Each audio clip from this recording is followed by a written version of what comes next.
Rubbish, rubbish everywhere, and all of it stinks. Swimming in a sea of trash, it really makes you think. You're actually going to look way taller than me now. Kia ora, Tiana. Kia ora, Karen. Hi, how's it going? Thank you so much for coming to talk to me in this beautiful park on this beautiful greyish day in Tamaki Makaurau. Hey, look, what is your issue? Yeah, my issue is the amount of rubbish dumping that's been happening around our community.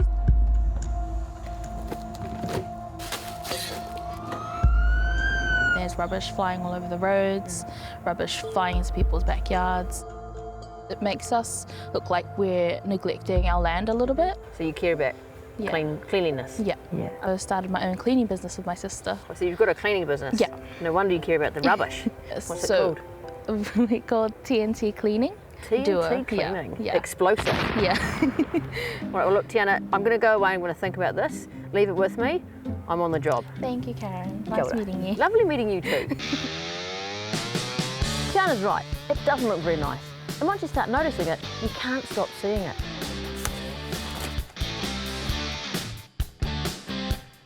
Perfectly good umbrella. It shouldn't be here. It should be here, to be disposed of properly or re-loved at one of Auckland's 15 community recycling centres.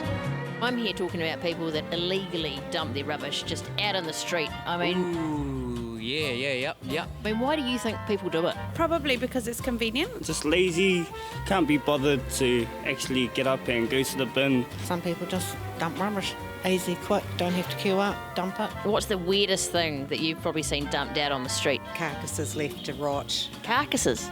Yeah, I'm from down south. Yeah. And what do you think about people that throw rubbish on the street? Not good, eh? No. Not good. Don't like it. That face says it all. If I want to clean up the streets for Tiana, the easiest solution is to change the place that makes the rules. I've grabbed myself an Auckland councillor. Councillor Ken Turner, thank you so much for having me. I'm here today to talk about illegal rubbish dumping, and I mean it's a council issue. So, I mean, could you stop it, please?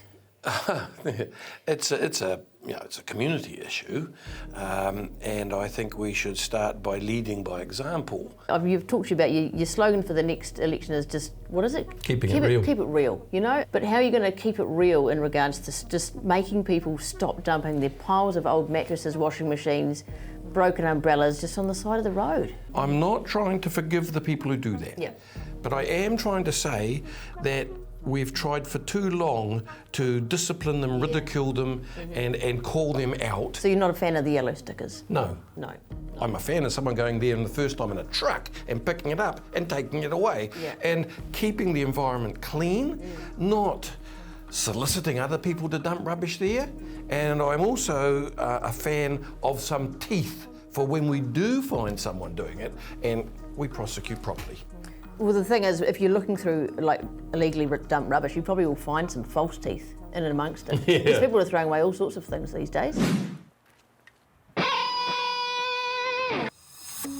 So, as an Auckland councillor, what is Ken's biggest problem? There's a big disconnect between the rubbish man, the rubbish collector, and thinking inside the ivory tower. I'm presuming that's like a metaphor for... What is it a metaphor for? It's a metaphor for 135 Albert Street. 135 Albert Street is Auckland Council, which is where Ken works. The council's biggest problem is the council.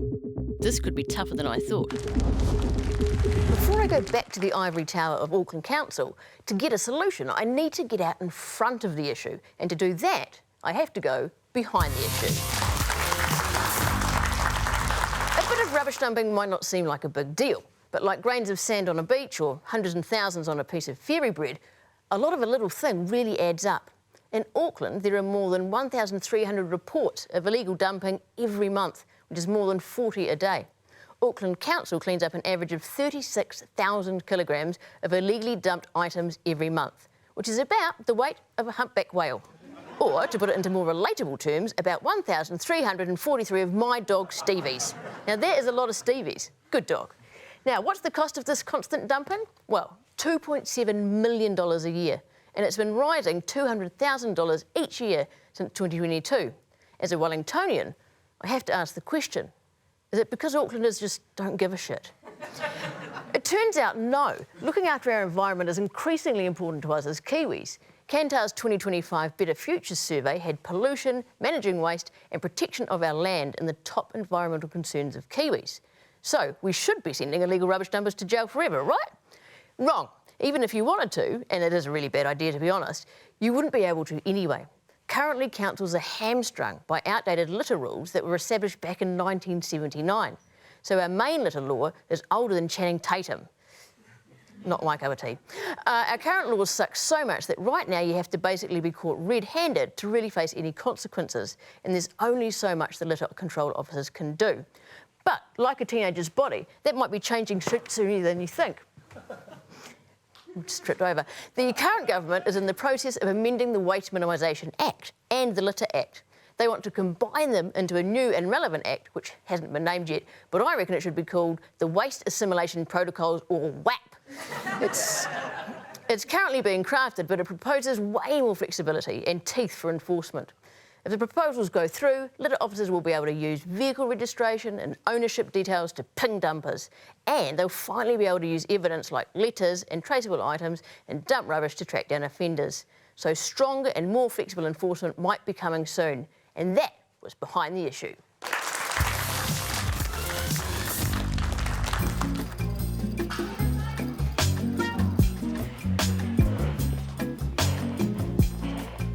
If I want to change the behaviour of these rubbish dumpers, I have to get inside their heads. I couldn't find a brain surgeon, but I found another doctor who can help.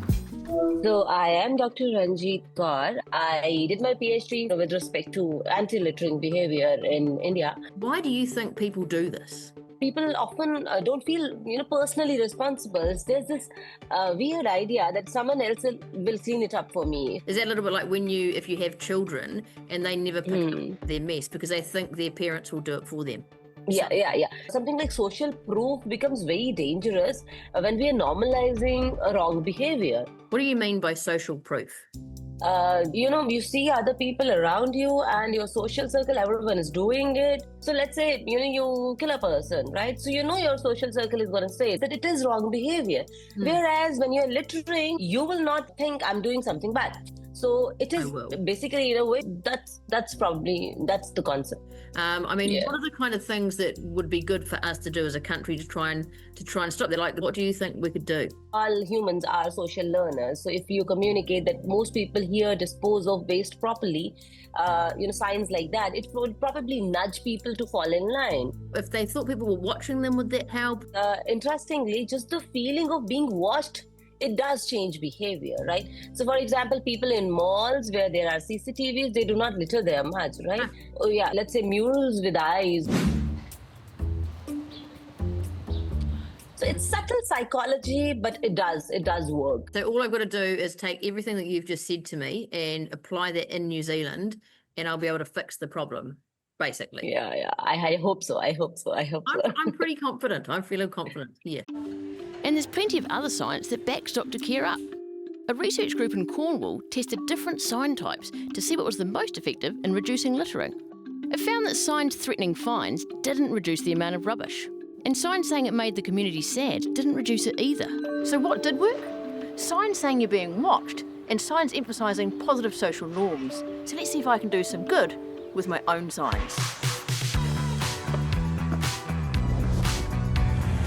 I'm armed with some science and ready to take on the big bad boss at Auckland Council's ivory tower. I will not leave until I get them to do something. Get ready for the fight of your life.